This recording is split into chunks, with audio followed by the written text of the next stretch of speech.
Hey, it's Jesse Malin here. This is my weekly chat talk show. Meet me at the end of the world. And it's on We Are Here. That's the station you're watching, and it's going all the time. I got one of my best friends in the world. I've known this guy almost 40 years. He's a New York hardcore legend, worldwide legend, the front man of Murphy's Law for 38 years. Been through all kinds of stuff. I even have a song called Brooklyn on one of my first record. And the first line is the last car on the line. That's where me and Jimmy used to meet when we'd head into the city. The 7 train at Queensboro Plaza, the R train, and then we'd wait, and whoever's at that last car, you jump. I'd sit on the firebox. They used to have the sand firebox. I remember to hang out on the box. So thanks for joining me, man. It's going to be a fun one. Thanks for doing this. We're not allowed to hang out with each other anymore, so we got to do this, I guess, huh?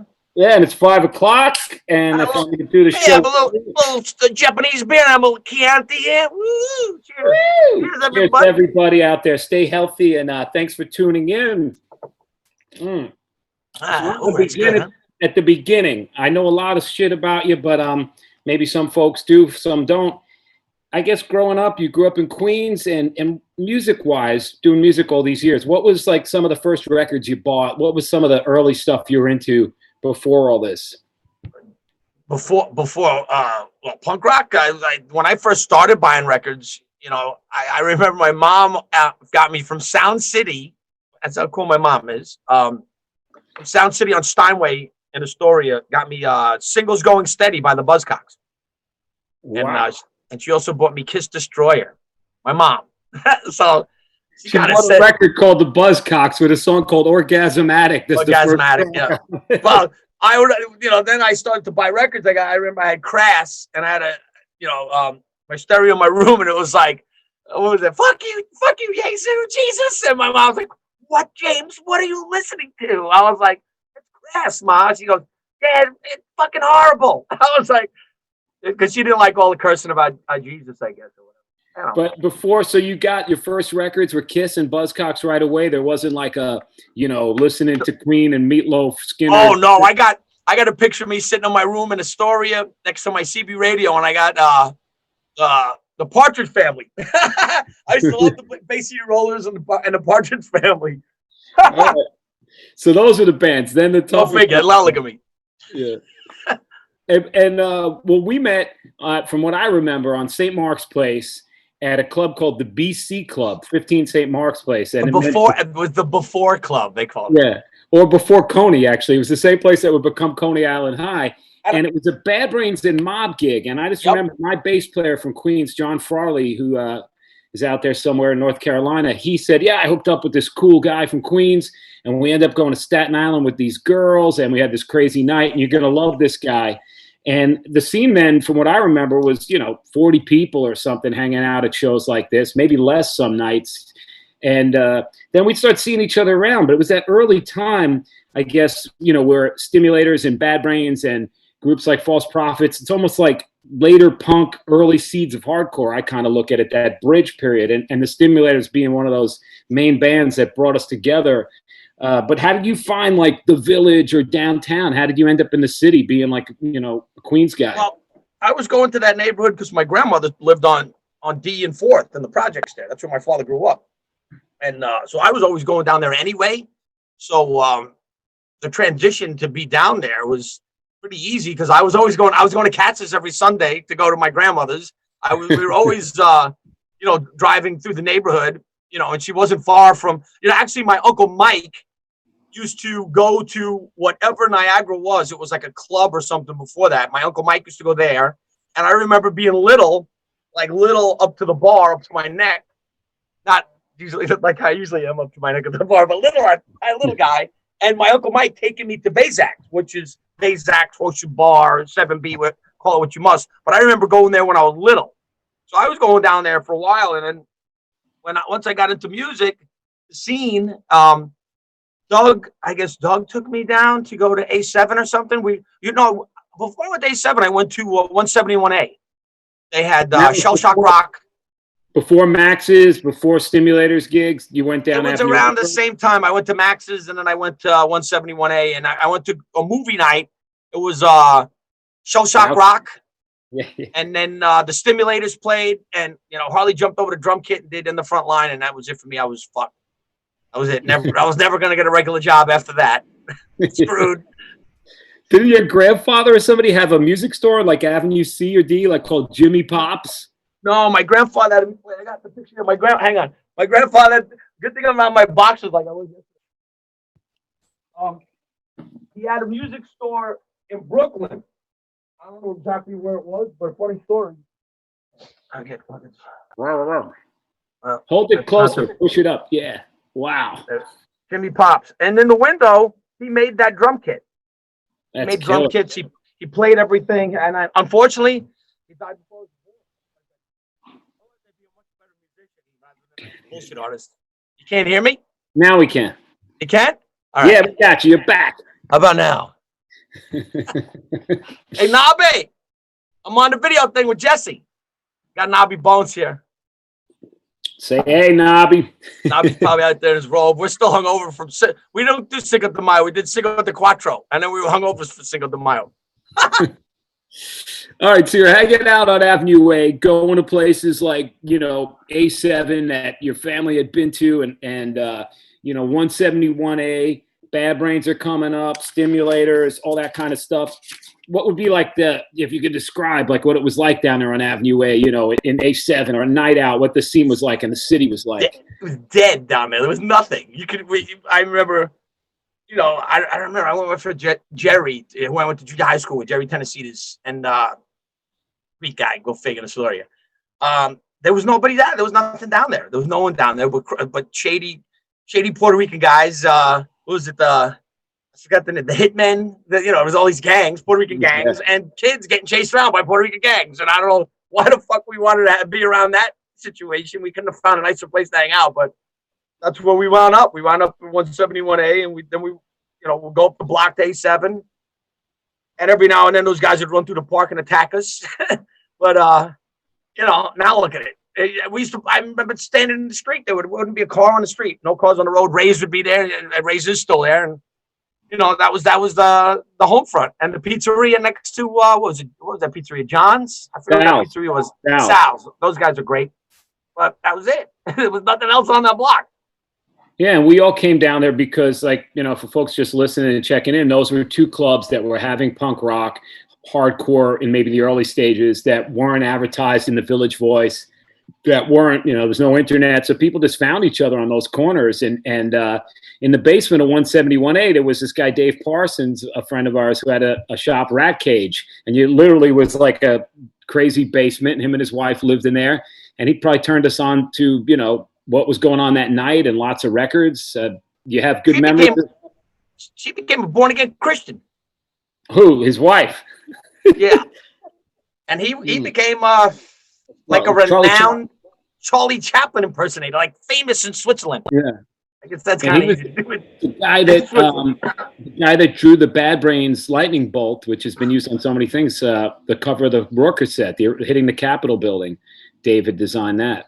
I was in the room when Jerry Williams was playing then the final mixes in the studio in 171A. It was quite an event to be at. Wow, smoking doobs with the Rasta dudes. And you used to hang with HR when he'd have his little get-togethers. You and David Surgeon from Reagan Youth, right? Yeah. And talk about. He would kick the knowledge to us, and he was very. Then he was very focused and very young. We were all younger then, so he unfortunately his health problems slowed him down a lot, and it's good to see him back on track. Especially for the health problems that he had at his age. It's not an easy life that he led, and it's good to know that he's he had I guess he did a show with you too not too long ago, and it went. Yeah, he was amazing. Yeah. But what was it like seeing them back then? Out of all the things you had seen, was that? Oh my God, game changing. The energy was just like, coming from Astoria, everyone's listening to the Doors and the Grateful Dead and all this. Even at the time then, that music was old and washed up, and all these kids are like, I'm young. I don't listen to this old hippie shit. And then I saw these black guys from DC show up, and it was like an explosion on stage, and I was like, holy shit. The energy, and then the energy fed into the crowd, and the crowd exploded too. So it's like, wow, holy shit. These guys got something going on here. I got to stick with this. And it was great. And now Now look at me. Now we're all fucked up. And A7 would go till 6 in the morning. A7 would go to 11 in the morning. A7, Rocky. A7 would go until Dave just wanted to stop making money selling illegal booze. And then we go across the street to Leshko's and have $1.99 breakfast. Leshko's at like $1.99. You'd have a whole plate of food. So I remember when you started a band, I remember first you were like the, toughest, wildest guy on the dance floor, or maybe you and a couple other kids, and always looking cool and always there at like a Reagan Youth gig or a Bad Brains gig and always in the front. And, there's footage going around now. I'm going to pull up a photo if I can get my phone to work. This is at A7 in the day, and that's at an SSD Control show, right? Yes, that is. That's, yep. And there I am with the Reagan Youth Arm Band on there. Yeah. And there's HR behind you, Adam Yauk. And no, that's Dr. No back behind me. But on the other side of you, I think is HR with little dreads there. I don't see that. I know Dr. No's sitting there with the hat. Yeah. And then there's there's Adam from Beastie Boys. There's John, the drummer of Urban Waste. And then sitting on stage is Harley and little Eric, original Cro-Mags. And then I forgot the guy standing next to the bass player from SSD, but he was the doorman. I forgot his name. He was a cool guy. Yeah, he's right behind your elbow. His little dreads are just coming up. Oh, yeah. I see him. Wow, yeah, that could be. Leon's in there. And then there's another one from a Reagan Youth gig that is in that same room. It's hard to believe that that's Niagara now, but still doing shows, A7 shows. There you are behind Dave, rest his soul. Fucking got the bass thing right in front of my face. I could have the sweet shot there. Goose and Dave. I'm like right behind Dave. Yeah. And John Watson right there. Tony T-shirt is there. Can't see who else. That Tony T-shirt with the perpetual broken arm. Guy had a broken arm. For fucking 40 years. Yeah. For like fucking 10 years. Imagine how that smelled. Tony T-shirt. Anyway, so those days I remember you being, a friend, a guy. We'd go in from Queens, we'd get people to drive us to shows. Sometimes we'd go to something in Staten Island or Long Island, and then suddenly, I don't know the time frame. You're either working at A7, DJing, living there, and then there's the Cavity. All of the above, all at once. And the Cavity Creeps. Does the Cavity Creeps start before that? Your first band? Cavity Creeps started during that, and we just did that. To get into, just like Murphy's Law, but Murphy's Law. So Cavity Creeps, just to say we were a band. We just gathered people together and made noise, and we'd get into the show for free. We'd get some free drinks, and then we could say we were a band. It was like a good way to have fun. And I guess that's what a band's supposed to be, right? Yeah. I guess people. Some of those songs transfer over to Murphy's songs, like from Fun, and some of those songs where they. No, the Cavity Creep song, the Cavity theme song. Fun was just, what Fun came. That song Fun came from. I read a book. Unbelievable. I read a book. Whoa! I read a book about Pink Floyd, and apparently they did a song called Fun, and that's where I got the inspiration for Fun, my own version. Right. Well, you stayed into Floyd. I remember when The Wall came out, you going to the Ziegfeld and tripping out, and you never got rid of that. Literally taking acid and going to see Pink Floyd at Nassau Coliseum. I wasn't, I never went to many concerts like that, but that was like, pretty much that was the only concert. When I was a younger kid, a lot of my friends were going to big concerts, and I was like, I'm a club guy. Even when I didn't know what a club guy was, I like going to clubs. You could socialize with girls in clubs, and if you go to these big concerts. You're in pre-purchased seats, and everyone's got to sit where they're at. You can't socialize, and then everyone stands up and moves forward. A club, you're socializing. You're waiting for the band to go on. You're having drinks. You're talking to girls. You're meeting people. You're networking. Before I knew what networking was, but you're out to networking to make more friends, networking to pick up a girl, networking to meet more musicians and artists and culture. That's why I like clubs and concerts. Big concerts, very impersonal and too many ways to get in trouble. And you were going back and forth to Astoria, going back to Queens after shows. Yeah, unfortunately, too late, and then I'd have to plan my going out because I'd come home because everything was late. And what was I? 13. Come home really late, get the shit smacked out of me by my father, and then be punished for a month. So I had to pick my shows when I was younger, because I was definitely not going to be able to go to a couple after I'd go to one. And what was the story of Queens like then? That neighborhood is known as like, now so many cultures. I mean, it's always been great in my eyes, but it obviously very popular. But so many hardcore bands and, bands came out of the story out of that time, from Kraut to Major Conflict, Urban Waste. What was the story like then for you? Was it? Still, it was still, still pretty much the same. Right down the block from where I grew up. But then it was like a lot of Guidos and rock guys. And, when you become a punk rock kid and nobody's seen a punk rock kid before ever, it's never been on a TV commercial. Now there's like a punk kid in every like Jello commercial and and everything else. There's movies about it. It's no secret. But then it was like, what the fuck's wrong with this guy? He's got his hair standing up. He's dressed in like army clothes. He's all weird looking. His girlfriend's got a devil lock in front of her face, and they're bebopping down the street with a boombox blasting. This people screaming. I can understand their ignorance now, and it looked like they were being attacked by aliens or zombies. But I was, got the shit beat out of me a lot. But definitely made me stronger. That's for sure. Yeah, it was definitely not a welcoming sight. Me coming off the subway or when I was coming home.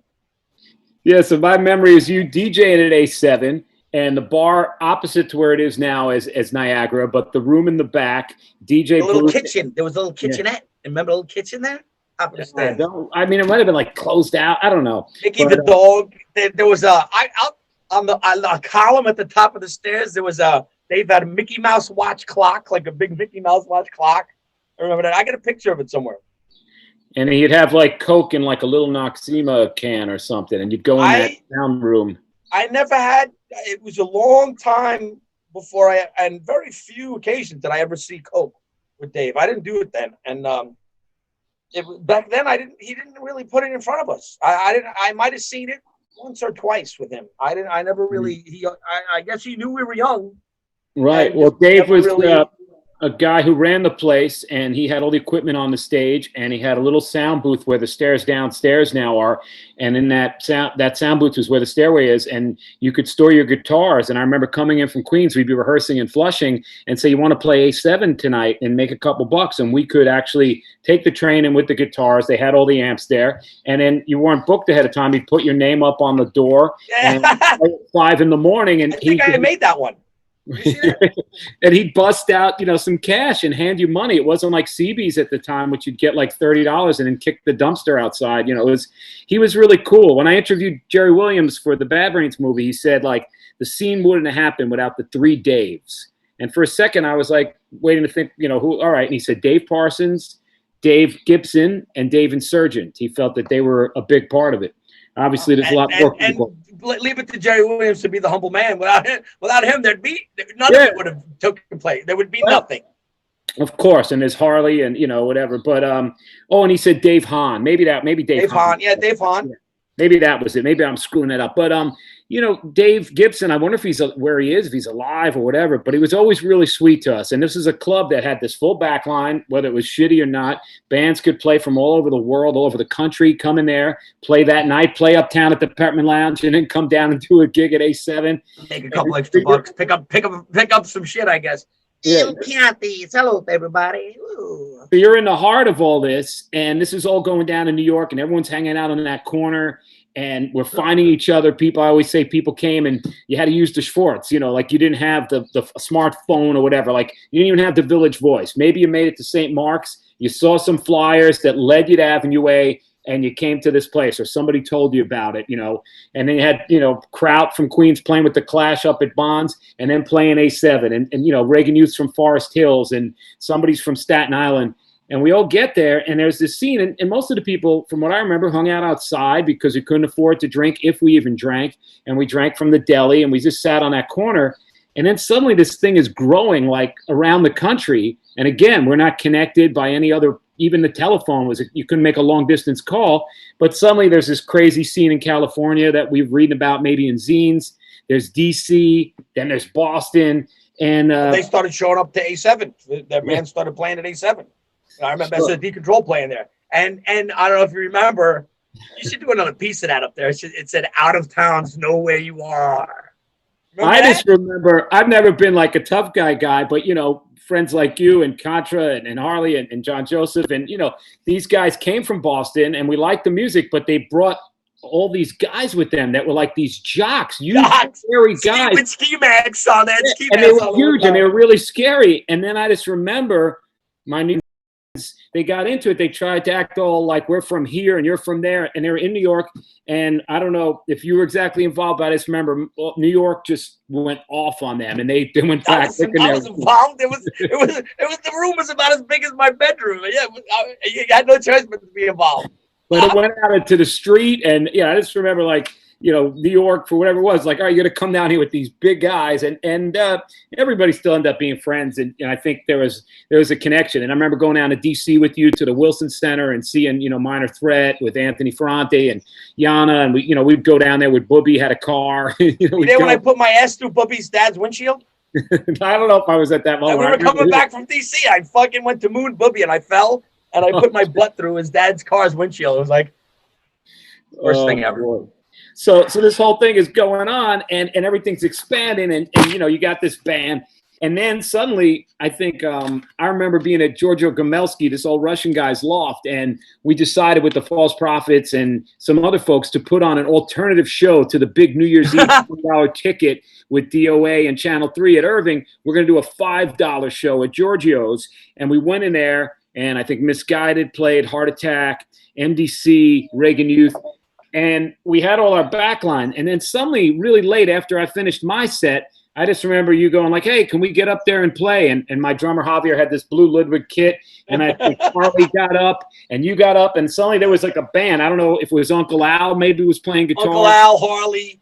No, it wasn't Harley. It might have been Ray Parada. Okay. I think it was Ray Parada before Harley. There was a drummer for a second before Harley. Okay. I'm pretty sure. Ray. After it might have been, yeah. It was Ray Parada in one of those shows, I think. Yeah. And that being the first show, this crazy thing. And I always thought, like, this is a guy that's been dancing at everybody's gig, getting the pit started, diving off the balconies, like living this thing. And suddenly now he's going to front his own band. And I always thought it was so great that it was like everyone was so serious. I was all political and this and that. And you're like, this band is just about fun. And to this day, that's the same thing. And I think that's, why it's lasted. Where Joke's on Me. That's one of the new songs on the record, too. Joke's on Me. And the set list is probably similar to the same, like the Ramones or Motorhead, where if you go see Murphy's Law, it's like, pizza. It's always good. Even when it's bad, it's good. It's like you know what you're getting. Like it's that, kind of thing. Thank you. That's a compliment. I've never been compared to pizza before. That's great. I'm just like pizza. What do you remember about that night? Tasty and memorable. Any memories of that night at Plug? It was Giorgio's place, which was the Green Door later on. And I remember doing that and being terrified. And then we did it. We only had fun. We had the song Fun and we had Stepping Stone, I think. That was it. Right. And then we did those two songs and people kept asking us to play more, but we had no more songs. So we played those songs again. But I remember 10-year anniversary. I think it was 10 years. I just flew in from my first tour in Europe. And I went right to meet you at Green Door. Yeah. And I remember I had a bottle of champagne and I sat right where I started singing, 10-year anniversary, and drank the shit. There was people dancing all around me, but I just sat on the floor like hippie cross legs. And I drank the champagne. I was like, wow, 10 years. I was like, wow. But yeah, what? Giorgio was a special guy because he just let us take over his house and create things. He was great. He was Russian. He said, "This is use it as a laboratory." And so for me, to create the first Murphy Club gig at a hardcore gig, or for us to do Green Door or Degeneration, all came out of Giorgio's. And it was sad when that building got torn down and he lost his place. And then unfortunately, that's happening all over our city. Everything. Well, yeah. Gem Spa's gone now. I just saw it today. No more Gem Spa. Really? Not that it was a club or any, but it was part. It's a landmark. Yeah, it was a landmark. You went there, Egg Creams, and back in the New York. It was like the meeting place too. Yeah, nothing sacred, dude. And nothing sacred with money. Money talks, bullshit walks, and memories and dreams are just bullshit to people with money. And that word landmark. If you got enough money, you could buy a landmark. buy the landmark and fuck it Well, up, it's a landmark for me or for my, I think for us as a place, the only thing left on that, that neighborhood. But I didn't realize it was gone. That's fucked. I didn't know. Somebody just posted it. Wasn't for you and Ray, there'd be nothing on Avenue A anymore, really. What else would be on Avenue A if you didn't have the clubs and the bars and Odessa? Yeah, still not the original Odessa. No, but it's still Odessa, But I like Leshko's better than Odessa. Yeah. Well, Leshko's is way gone. Sorry, bro. I'm a Leshko's guy. My second uncle went to, but Murphy's Law not only played like, fun punk rock and still does, but you always had like a ska reggae thing. How did that like infuse, like how did that come about into your thing, doing that? Just Bad Brains. I don't know shit about it. What did a guy from Queens with an Italian mother and a German father would know about reggae? The Bad Brains guys turned me onto it. And once I got it, of course, with the Clash, once I got into, back then, unfortunately, that element, it doesn't combine anymore, like hardcore punk. And there was reggae. There was no limit to the music. Now you go to a hardcore show, everybody's like, you go to a punk show, everybody's got mohawks, and nobody gets together really anymore in the mid-ground. So back then it was like every man and woman for themselves, and everyone look as different as you possibly can. And there was no limit to the music that you could hear. So that's where reggae music came in. It was like clubs played reggae and they played punk, and this predates hardcore. So I just wish those days continued on. And that's why, like, when I do my bit, I like to have everything, Unfortunately, fortunately, on the new record that we're doing, there's not going to be any reggae or ska. We're doing a separate record called the Catastrophe. It's going to be all our ska reggae stuff. I'm planning a 10-inch gatefold. Wow, that's cool. The gate and the other record's going to be all hardcore band names. So when you look at it, it's going to look like it's going to be a flyer. But all the band's names are the songs. So Agnostic Front is a song. The song. Warzone is a song. Yeah. Song. Pretty easy, right? Yeah. Concept. Why didn't anybody fucking think of this before me? Jesus Christ, people, come on. But really, right? And it's not going to be serious, of course. I'm going to just bust people's chops. I'm going to make, if I could get a good roll out of the name Agnostic Front, then I'll do it. But if I can make fun of it, I'm going to make fun of it. It's either way, it's going to be entertaining. Back in those early Murphy's gigs, is there like one or two nights or some night that you're like, wow, you felt like this was good, like you guys had some power? Was there a gig you remember like, this isn't a joke, even though we're some fun band, that this is a night? When that TV show, I forgot what the TV show was, but they came to A7, and unfortunately now it's in my face. The guy Ian that did the Agnostic Front movie, NBC came to us as kids and promised us all of this shit. Typical abuse of the media with young kids with music and stuff. They came and we welcomed them in. We took them in and they let them film everything. And they were supposed to hook us up with footage and stuff. They had days of footage, and they did. It was the show, not 60 Minutes. I forget what the show was. Monitor. That's it. Yeah. I remember at the park, they filmed us play, and I remember watching it at the Park Inn. And at the end of it, the guy goes, "There's Murphy's Law's playing, and Harley's killing it. The band is killing it." It's like, wow, the band, we don't sound like a joke right now. It's like, wow. And it's filmed professionally, and it ends with me jumping up and they freeze before I land on my ass. And it goes, "It's 10:59 p.m. Do you know where your children are?" And boom, I fall on my ass. Wow, this is something. But then years, we wanted to have the footage, but I found out Ian, when he was doing the stuff with AF, he has access to all of it, but due to legal restrictions, can't let us have it or see it or use it. Yeah. Some kind of bullshit. Wow. So the gigs are getting better. The lineup's changing. You go from Uncle Al to one of our dear friends who we lost recently, amazing musician, Todd Youth. How did that connection? Like, talk about Todd a little bit, if you want. Todd's nickname used to be Heap before he was Todd Youth. He was called Heap. And Todd and I's first interaction was at Great Gildersleeve. And Great Gildersleeves is a club that doesn't get enough attention, as you and I know. Right. Everyone talks CBGBs. Great Gildersleeves, for those of you who don't know, was across the street, basically, uptown from CB's, and still in the Bowery, across from when they sold Duty Chicken. Yeah. Directly next door to Bowery Electric. Yeah. And now it's a homeless shelter or something. That was a famous club. And I remember seeing, I think it was what we just talked about, the GBH show. Some little kid offered me this Chrome, I don't know, it was a Chrome SM58 styled microphone. He's like, I'll give you this if you get me in. And somehow I had juice to get him in, and I got him in. And our first meeting was him screwing me and not giving me the microphone. But he and I, the rest is history, as they say, that he and I became great friends and brothers, and, a tragic ending to his life. Yeah. A lot of history, though, a lot of stuff. His daughter, Abijah, just had, he would have been miserable right now because he just became a grandfather. Abijah just had a baby named Tavi, a girl. Yeah.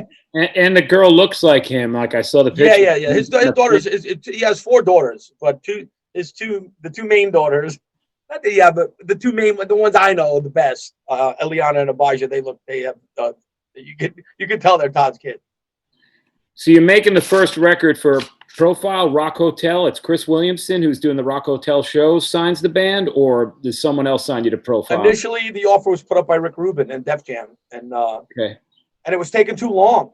Not, what was I, 17, 16? Yeah. Yeah, I was young, with no guidance. I didn't have like an uncle or a parent that was like, well, this is what you should do. I was on my own. And right. My friend Rick, who now we know is a very successful producer, he wanted to put the record out, but it was like, okay, let's do it. And it just wasn't happening. This guy, Chris Williamson, was, he was the hot knife because I was working for him at Rock Hotel. He was doing Rock Hotel shows. Now he was getting a subsidiary label through Profile Records, which was also a pretty big thing for what was going on around us. And he came up, right, and was ready to go. And sadly enough, the lawyer that we got, never get the lawyer from the record label. No. So we got the lawyer, fucking shady lawyer, and here we're paying this guy. And, classic tale, but I'm not bitter because I don't think I lost out because they were fair with us, and I got paid. I still get paid from. The best thing about digital music now is I hated it, is now every time somebody plays a song online, I get paid. A record, you sell a record, it's gone. That's done. You just made that money. Now people want to play music online. Every time they play music, you get a fucking penny, or something. But at least you get something. There's ways to monitor it now. But that deal, we signed with Chris Williamson, and it couldn't have been more shady. But that's the way we met Mike Schnapp. There was a team of people there that cared about us because they saw we were kids and stuff. And then we went on tour, and I went on that Beastie Boys tour, and this is where the first disappointment was. The first record came out, and we were playing from colleges, when colleges had bars too, which was fucking great, to arenas. And now we sold our first pressing of 30. I think it was 30,000 records gone. You would think that they would have pushed more, sold more. No, they were good with that, and that was it.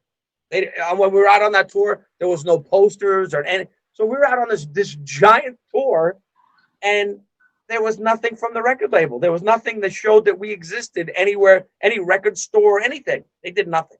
Wow. You know what? Smart move, because they didn't have to do anything. Everything was already done. We were out there selling product for them they didn't have to spend any money, which in retrospect, it's all, if you could, the first word I learned and the negative part of the music industry is everything is recoupable. Yeah. When that guy throws the pencil out the window after he signed the contract, you're paying $50 for that pencil. It's like, the companies generate money by fucking people. So, it's to the musicians. Now, thank God, me and you could be recording a record right now on these idiot boxes that we're looking at. It's like digital technology has made it possible where musicians don't need record labels anymore. They don't even need pressing plants anymore. I am a number one fan of vinyl, and I do like to see, and I am happy to see that vinyl completely smashed compact disc in the format. Vinyl's back. Vinyl's king again. To me, vinyl. You don't see anybody spending $2,000 on a CD. They're spending $2,000 on a record. For Christ's sakes, I sold my in a desperate time. I sold my Urban Waste test pressing for $900. Wow. So hooray for vinyl. I went on to the full history. I'm rambling. No, this is great. It must be the Chianti and the joint I just smoked. I want to talk more on the Beasties, but I want to just go back. I have some questions on that. But the first tour. I remind you, I do have a dog on my lap. Woo! This is Rocky. He's gonna do a dog dance. Hey, Rocky. He's still fucked up from Cinco de Mayo. Where did you record the first record? And did somebody produce that first album, or who was the person that worked on it? That was the first record, and that was one good thing. It's all not negative. My experience with having being part of the label. We recorded with this guy Bob Musso. Okay. I think they suggested. I didn't know what a record. When you go to a record, get a record producer when you're a teenager. Bob Musso, and he was great. And we went to, I forget the studio, but it was like, it wasn't like they sent this into Don Fury's. No disrespect to Don, but it wasn't a basement studio. Went to this high end, at the time, studio in Times Square, where they recorded orchestras. And in the center for the guitar isolation box was this giant barrel. It was like a giant wine barrel that you go in, and it was the first time I saw flying faders on an E-board, like the faders moved by themselves. Wow, yeah. They had this is still analog days, folks. So they had which was still even then antiquated. It was a reverb chamber, plate reverb chamber. I don't know if you've ever seen one. Sure. Big tile room with giant metal plates in it. That was it. I was like, this is cool. I love recording. I love singing and being on stage, but I hate the writing process. That's why the band never puts records out.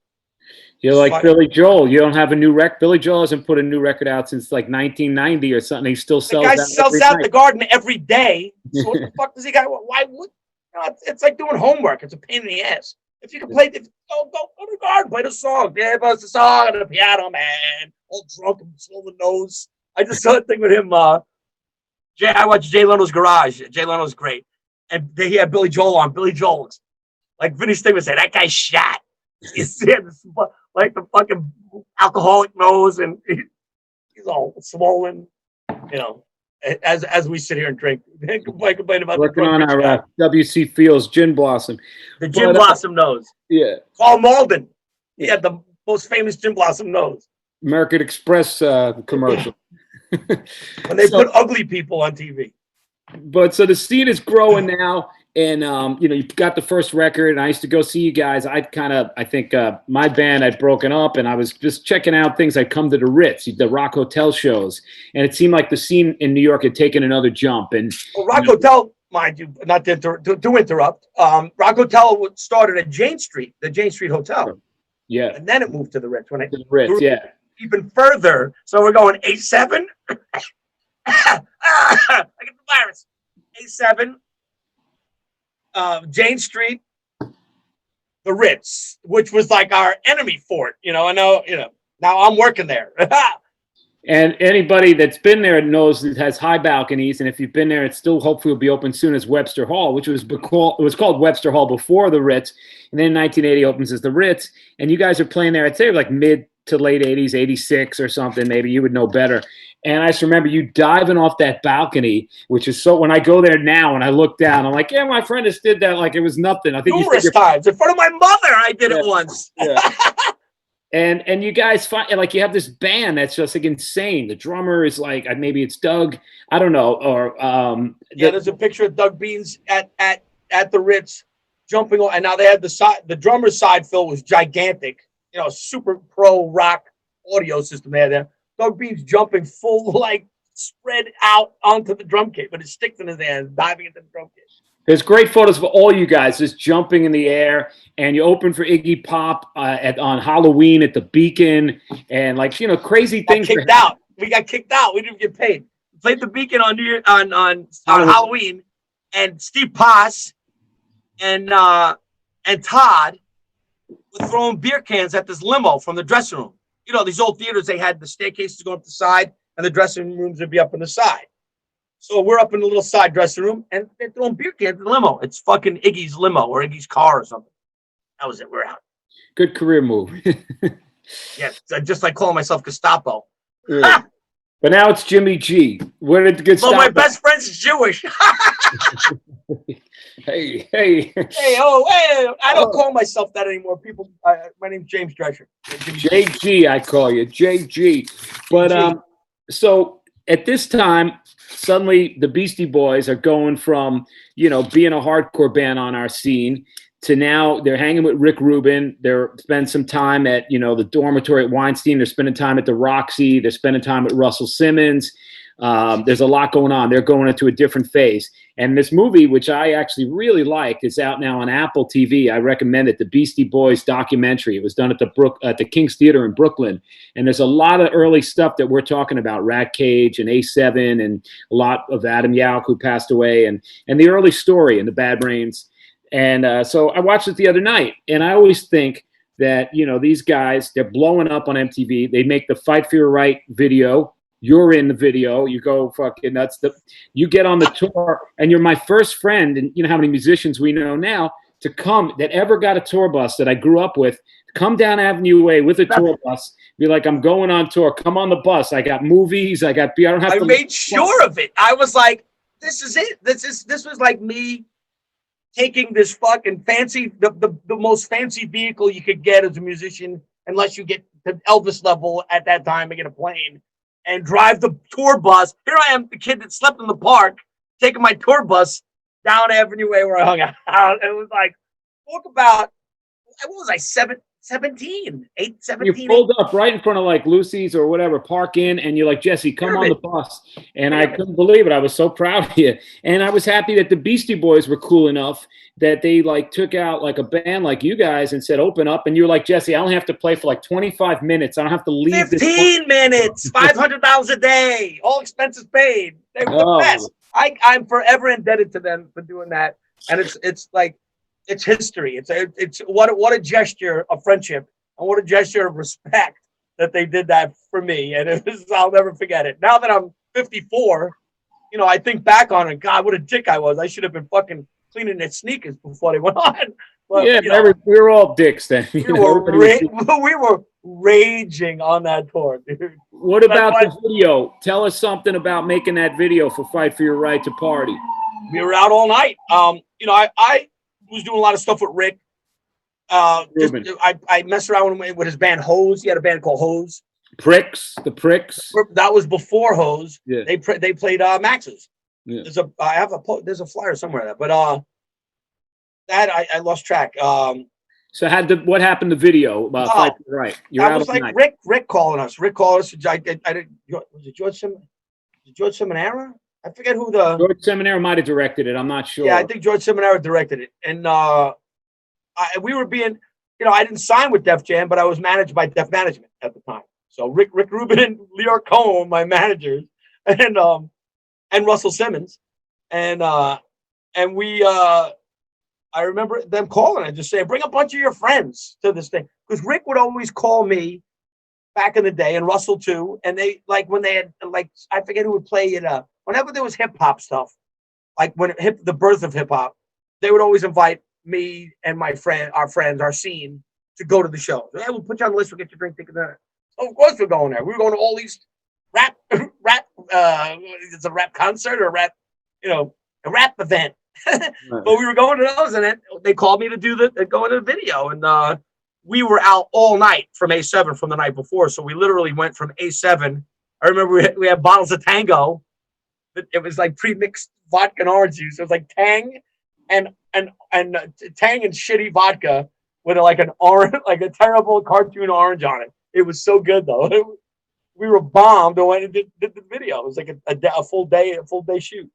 It's such a great video. It's still like amazing.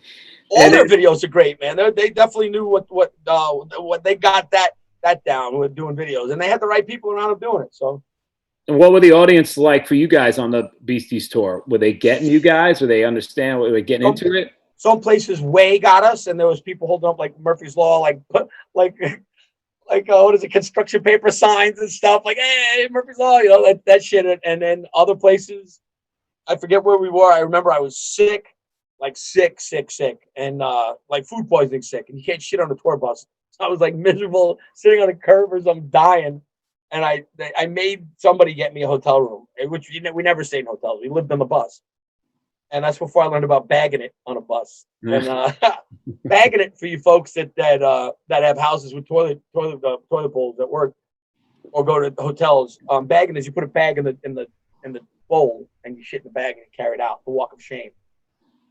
People that think tour buses and rock and roll is so glorious. Those people that are in those buses, unless you own the bus, you're not shitting in that bus. Yeah. That's why I take RVs. Heavy fines on that. I remember you guys carried a toilet in the back of a U-Haul. I still do. I have one in the back of my my trailer right now, brand new Coleman.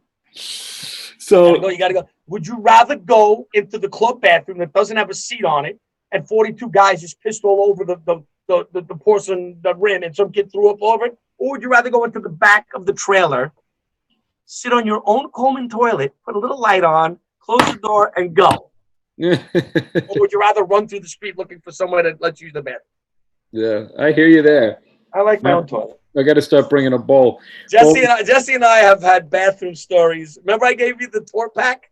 Yeah. Baby wipes, baby Gold Bond, medicated powder, and I don't know what else. The crucial mixture, but maybe some Preppy H wipes too. Preppy H is good too. But I'm doing it right. I'm at home. We're not touring. We're locked down. Prevent gig butt.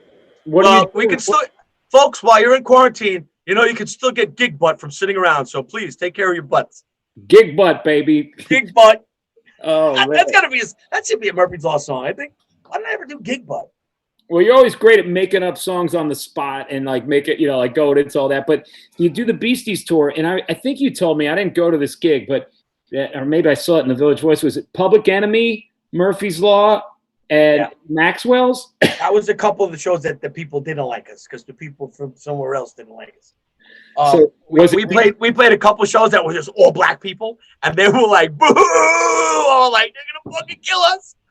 Wow. The Beastie Boys went to film Back to the Beach, with Annette Funicello, and Public Enemy stepped in, and it was so funny because me and Joe Bruno were out buying, like, this was like before everybody's crazy, like tour, like we were out buying guns from every kid we could buy. I was like, hey, you got a gun?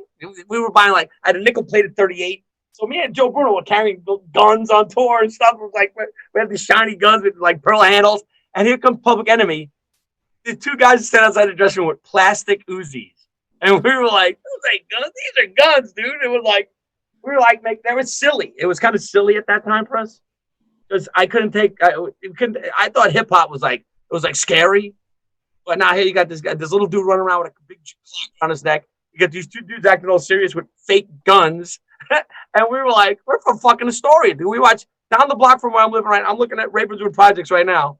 They used to set up DJ things right outside in the park here. And it was crazy. I grew up around it, but these guys, they didn't look scary. It wasn't like scary. It was like, all right, here we go. But they were great. They were made friends with Chuck D. And he turned out to be a great, great, great guy. And actually was mentioned Murphy's Law when they were receiving the Rock and Roll Hall of Fame, and which I think is ridiculous too, because there's a Hip Hop Hall of Fame. I know that they're not inducting the Ramones to that.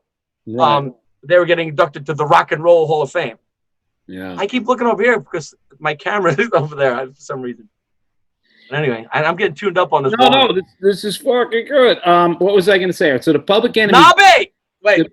Nabe, come here. Say hello to Jesse. We're on the fucking TV thing. We're on a TV show. Come on. Come here. Let's run out of time. We got $4 in this thing. We're running out of nickels. There he is. That's Nobby Bones for Broken Bones, my favorite. Hey, Nobby. How are you, man? Cheers. Happy quarantine. Nobby's from England. Get away, mate. Nobby played in Broken Bones, a band that's great punk band. So, all right. So now, one of our favorite people. As a kid in my band, I was in a band called Heart Attack, as some of you guys know, and this guy, Jack Flanagan, was in the band for a while, and then he went on to make The Mob, and he was our friend. The Mob were one of the greatest bands out there in New York hardcore band, and played on bills with you guys, and we all knew that Jack was not only a great guitarist and a real smart guy. He went to NYU, and none of us went to NYU, and studied. Some of us didn't get out of high school. Yeah, yeah. Used to graduate high school. Used to come to my high school and bring 40s and drink. Oh wait, Quintana's for young professionals. That's not a high school. So Jack is this great player, and really, he kind of turned me on to the Bad Brains, and I learned a lot from Jack. And we all know, what he's done. Some of us hard to still talk about him. Well, you're on the Beastie Boys tour, or you're about to go, and you need a road manager for that. No, we were on tour. They gave us the tour manager. I forgot the guy's name. He was a real douche. He was like this long-haired metal dude, which I'm a punk rock kid. I didn't like that as it was then. Wasn't so open-minded as I am now. But and here he is like kissing ass to like their crew. You know, you're working for us. And this is when I'm becoming aware. Now that everyone's aware in America, I was aware that we're paying this guy. We're paying you, dude. You're the first person I'm paying on tour. My employee. Why are you working for their road crew? Why are you doing kissing ass to them? And the guy was really getting on my nerves. And one night I choked him out, and then we hired Jack Flanagan. He just wasn't. You know, it was like, where's our tour manager? And he's off doing something. You know, they had plenty of crew, and we were paying one guy to do stuff for us. This guy was brown nose into the production crew, so fired him. And first person I ever fired in my life. Yeah. You don't know you're growing up until you fire someone. Yeah, right. So I knew. I was like, well, I fired somebody, but it was fuck this guy. He's the dick. Who now? It was like, all right, now we need somebody to baby. It was like basically we knew we needed a babysitter. So I was like, who can we trust? Who do you know? All right, now you fucked it up, Jimmy. What do you do now? I'm like, well, I know a guy. I know a guy that sells lots of things, but this guy, I know a guy went to NYU, played in a band, taught me a lot of stuff about, you know, I roadied for the Mob. You know, let's call Jack Flanagan. Sure enough, Jack Flanagan comes out, and the rest is history. You know, Jack Flanagan. And he would end up managing Clutch and Guar and managed Degeneration, and you know did so many things. And Ronnie Spector, dude. Ronnie Spector, and you know, one of our best friends and like a big brother for many of us, but especially me and you. Losing him, you know, this past year, you know, was just heartbreaking. One of my very best friends, like a father figure. But you were talking hard to talk about. You were talking about Tango, and Jack would always tell me. I'd always ask him about the Beastie Boys tour, and Jack would say to me, "You know, I didn't know what I was doing. I'm an amateur. I get this call to come out with Murphy's Law, and I'm not going from doing clubs. I'm doing arenas with the Beastie Boys."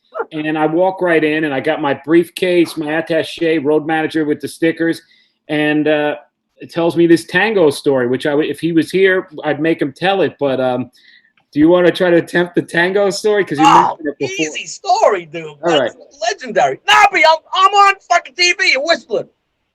Nobby's whistling songs for you. Nobby, you want to do a whistle song? But Tango, where are you? What city are you in? I don't know what city we're in.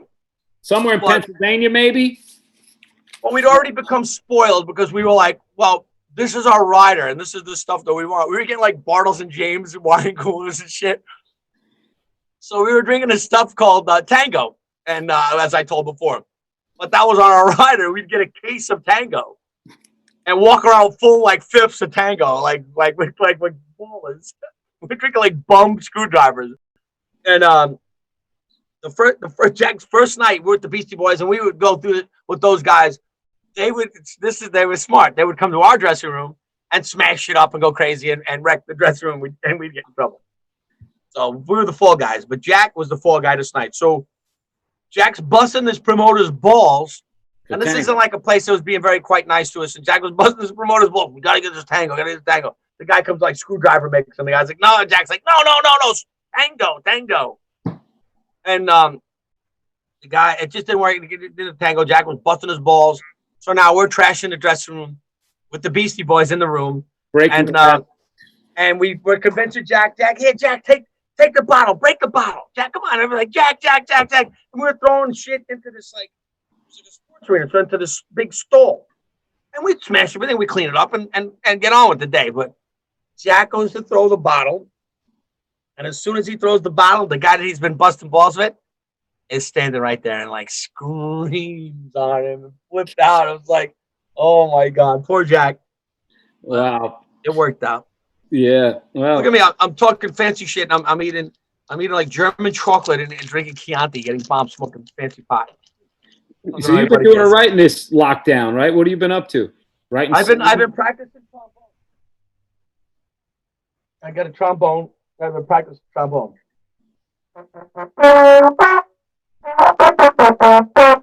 It's pretty good. Yeah, it's good, right? Yeah. It's like an idiot machine. Look, you blow into this thing and you go like this to get the sound. Like guitar, you play guitar. It's like you got to put your fingers on all these things. This is like up, down. And people that play trombone and brag, shut the fuck up. Because it's like trombone. Look at me. Oh, fuck. You'll be in Fishbone soon. So it got fucked up.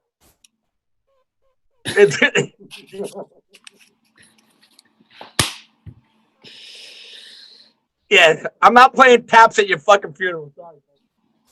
Well, you've married a few people, but I haven't married them. I officiated. All right. Well, that's still never been married. You neither. So look at hanging with Jesse and talking shit with Nabi. I'm speaking English all of a sudden.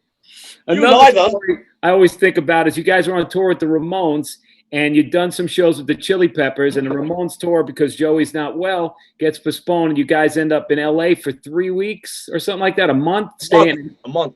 And what? Flea offers up his house for you guys? Just Flea offers up some. That's before he was like Super Flea, and now he's probably got a guest house, but he had a little apartment. Flea's a great guy, still to this day, great guy, always been a great guy. And I'm sorry, I'm getting chocolate. And Flea puts half the band up in his apartment, and I stay with Jack and one of the other guys in at the Hyatt Riot House, somewhere on Sunset. I'm a hotel guy. I like the hotel, so I stay at the hotel, and we're there for a month. We got bicycles with us and stuff, so we're riding. We brought shit. We had the trailer, so we're riding around. We were staying at some. We were renting some. We started renting some. It was like a motel. So instead of the motel rooms, which is brilliant, they made them studios. So we were writing songs, we were practicing, every day. First time I ever ate Subway with avocado on it. Although don't eat Subway because they promote Michael Vick. Just memories. So we were there for a month. We're stuck. It was like we could have went home, and I'm like, no. They are planning to continue the tour after Joey gets his like gangrene on his foot or something, like some kind of sounds like Bobby Steele kind of deal. But Joey had a lot of health issues, as many people know. And we waited a month. And the one good thing with the label was they gave not good. They gave us an advance on our royalties. Basically, they gave us an advance on money that we probably wouldn't have saw anyway. And we stayed there for a month. They got fucked up and had like a great time. Wow. And we went through an earthquake. There was an earthquake. I remember Angelo from Fishbone at the tour in my hotel room was like, "Yo, man, it's an earthquake!" And he's standing holding the doorway like, "There's an earthquake!" Standing in the doorway. Like, and the whole bed, I'm in bed, and the bed's like bouncing back and forth. And Todd and Chuck are at Flea's house, and Flea left them a note. I remember it's like, "Don't break anything" and everything. And they're like, "Yeah, of course."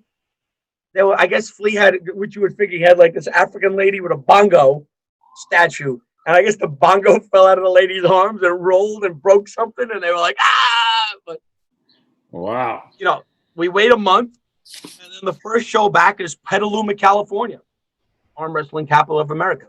If those of you that like Sylvester Stallone, he made a movie there called Over the Top about arm wrestling. Wow. You got to see it; it's great. We played the show, and Chuck Valley spits on stage. And that's when Johnny went to we're kicking us off the tour. You guys getting kicked off the tour. You're a bass player spitting on everybody. I'm like, spit on stage. You're a fucking punk band. He's not spitting on the crowd like Sid Vicious. Spit. You spit. You smoke cigarettes. Spit. And you're playing a show. You spit. And I go back to talk to Johnny, and Johnny puts his hand on my face, and I'm like, yeah, grab by his hand. I'm like, yo, dude, don't put your fucking hand on my face. And I go, I'm trying to talk to you like a gentleman and explain what's going on. He's like, I don't talk. A real dick. All right, well, we're off the tour. I'll see you when you get back to New York. I'm going to fucking smash your head in. You're going to disrespect me. I'll disrespect you back. Next morning, I get a call from Monty Melnick. And Monty's like, just apologize to Johnny. I'm like, I'm sorry you're being the dick to me. Basically, and we're back on the tour. But that guy was my first disappointment in music because he was such not a nice guy. Like Paz was having fun with their merch guy, Moon. Johnny would freak out. Well, Marky and Doug Beans would play. They'd have the two kids set up, and they'd play. Marky and Doug were playing. He'd freak out. He had a fucking tantrum over everything, dude. The guy was a fucking Republican that didn't like rock and roll. He liked baseball.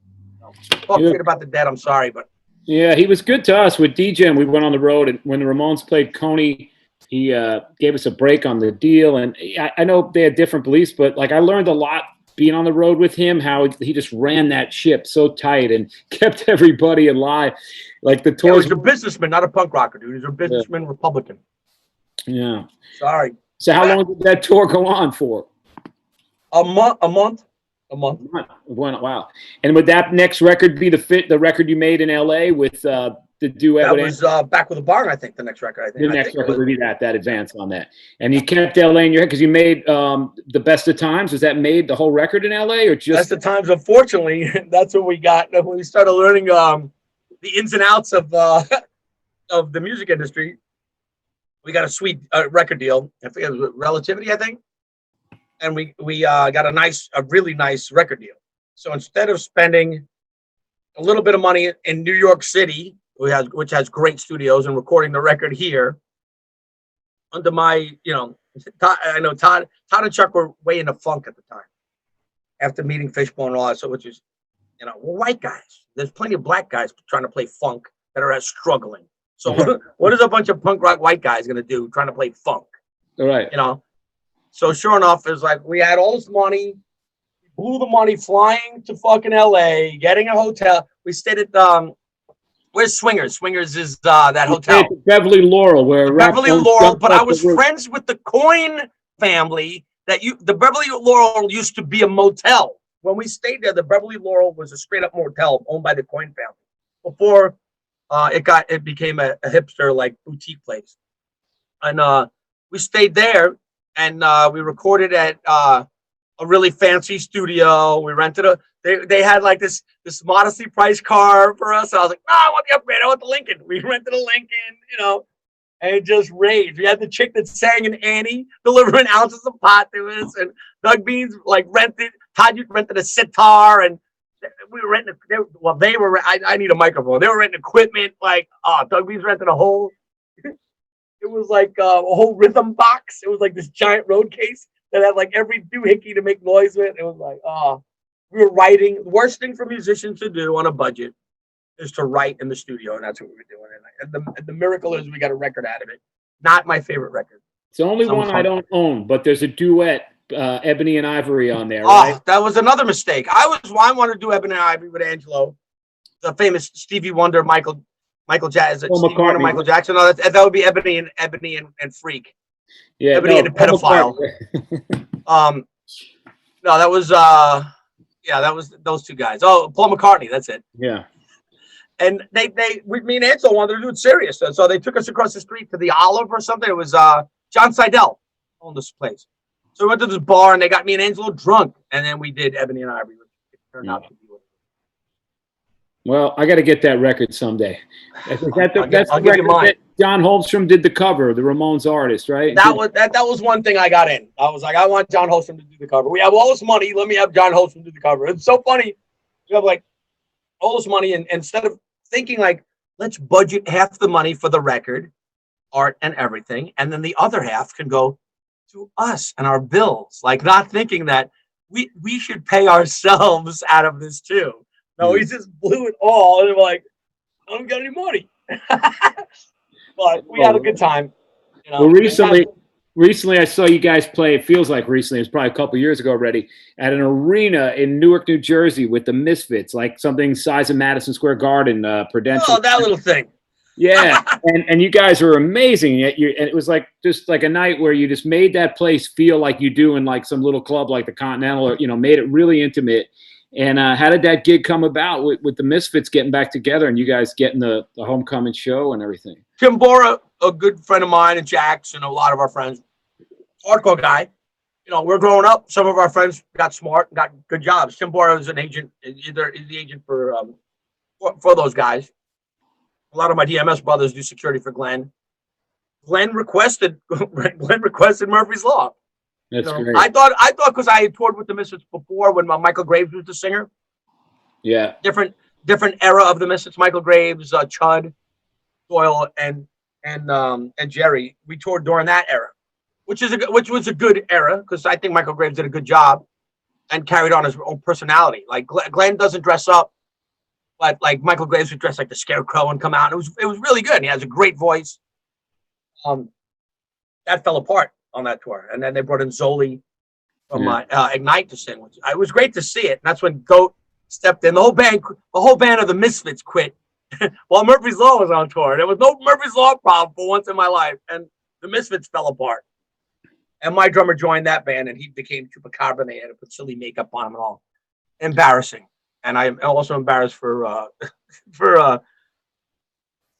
Tony Des Cadena, who had to wear makeup. It's like, all right, let those other monsters dress up.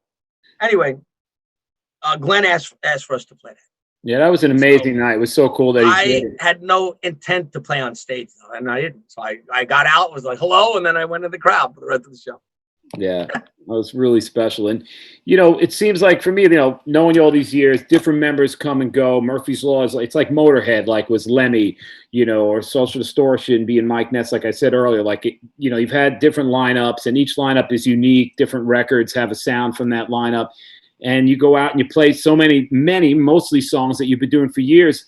When you get up each night, you still get excited to do the shows. How do you find a way to get into like being right back there? Because as a fan, as someone watching, it seems like I'm seeing you in 1983 and you're still having so much fucking fun. I mean, no matter what, the band, it's not just the band, it's the people that come see the band that make the show fun. As with any show, any band that thinks it's about them is wrong. You could go, all right, go there and go there with your ego and see how far your ego carries your band. Your ego doesn't carry your band. Your fans carry your band. Your fans buy your T-shirts. Your fans buy your records. Our fans are watching us. Hi fans, but what a band or a musician, or I'm an entertainer. I'm far from a musician. Without fans, doesn't exist. Then it's just an ego. Then it's just you in a mirror and not paying rent. Right. I like to make people laugh. I like to have fun. So whatever carries on. Same thing with Billy Joel. Billy Joel goes out there, he plays those same songs, but he puts a spirit into it that carries on to the crowd, and the crowd reacts, and it becomes, it's like you can't make a bomb without certain ingredients. So a show blows up for certain ingredients, and that involves people, money, and music and entertainers. Boom. Yeah. You need to get a rise out of your crowd. And I have fun. Before I play, sometimes I throw up. I get so nervous, I throw up. Not because I'm hungover or anything. I literally get so nervous, I throw up. I still get, and I feel that if the day comes that I'm before a show, I'm like, yeah, I'm good. That it's over. I'm done. Because then the overconfidence. And here's a Jimmy G quote of the day: "Confidence kills capability." Right. Yeah, I get that. I think. Oh man. But Chianti knowledge juice. Cheers. Salud. Cindaruno. I've seen, all the different years go by since the, beginning of hardcore, especially New York hardcore, and different generations, kids that were somebody's younger brother becomes a singer of a band, or, people coming. Freddie Madball. Yeah, people coming. Yeah, Freddie. There's a lot of that. People coming with their kids to shows, and it just seems like the scene now there's still an energy and an interest and excitement, and there was something in the 90s when you guys were doing the Creepy Crawl shows, and each thanks to you again. That was you making that happen. That was you. But those are really you gave that to me and Paz to do. Yeah, and maybe Jack got involved in that. But we've done so many things together and been in and out of our lives, from seeing Johnny Cash to whatever Bruce. That's a story. Yeah. We got to tell that. They're gonna wrap me in a few minutes, but I want to say we have to do part 2 then. And you've been a really good friend and a real like a person, not just like a singer in a band, but like you're a part of this scene, this community that people look up to. I always think like you're like the Tony Soprano of like hardcore in New York. And when we went to see Springsteen, I was like, well, this guy's the boss, and I see the way he makes like a big arena be really intimate and does cover songs. And I'm like, Jimmy, you got to see this. And then we went backstage, and you were like, you look just like Bruce Springsteen. He said. But I did the same thing with the drummer. With the drummer that plays. I forget the drummer. He does Max Weinstein. I was talking shit about Max Weinstein. Max Weinstein's son played drums, or still does play drums for Madball. I'm talking shit about his father. I'm like, yeah, your dad plays drums. Jay, yeah. The drummer plays drums and doesn't move his head. He's like my dad right there. I was like, oh, Max Weinstein. Oh, that's funny. So, I mean, how do you feel now about hardcore in 2020? And it's international. Fucking Agnostic Front and Madball don't even have to come back to America. They fucking play giant shows in Europe, and that's good for them. I love America, not just for because I'm a patriot or I don't Trump. No, I love America. I love us. I love us as a country. I love us who we are. I love the world who we are right now because we're looking at each other as individuals, as humans, not as blacks, as whites, as French, because everyone has this fucking virus. This virus doesn't pick people because you're French. This virus doesn't pick people because you're poor or rich, black or white or Chinese. It picks everybody. This shows our commonality as human beings. And that's the good thing about our form of music is that it's become an internet. We're like a good virus. We get everywhere, and now everyone's part of it. There's fucking hardcore scenes in Indonesia. I just thank God I came back from Japan just when this was breaking out. I got to get a little bit of a tour in, and had a great time with my friends in Japan. From A7 to Japan. Yeah, no, it's amazing. And did I say commonality? The show you did. You're getting fancy. Is Rizzo out there? Rizzo. But it's amazing to spend this time with you and everyone that's watching and be here because it is a fucking moment in history. You should do a song. I'm so glad we had this time together just to have a laugh or sing a song. Seems we just get started out before you know it. Comes the time we have to say so long. I think we could end there, but someday people are going to look back and be like, this is what was going on during this epidemic, pandemic, lockdown, quarantine. We were doing these crazy interviews in the time. Last one, 50 million people died. 50 million. Yeah. This is like we're not even at a million, like at 1.5 million. 50 million people died in the last pandemic. Are you able? And it just shows that our government doesn't have their shit together. We got plenty of stuff to kill people with, the fanciest rockets and bombs, but we don't have paper masks and paper gowns to protect people that are trying to. We don't have stuff to save people's lives. We have stuff to end people's lives. We have stuff to the planet. We need to start focusing on living, not killing and dying. Totally. That's not a vegan comment. That's a human comment. Live, enjoy life, live, and don't trust your government because they're full of shit.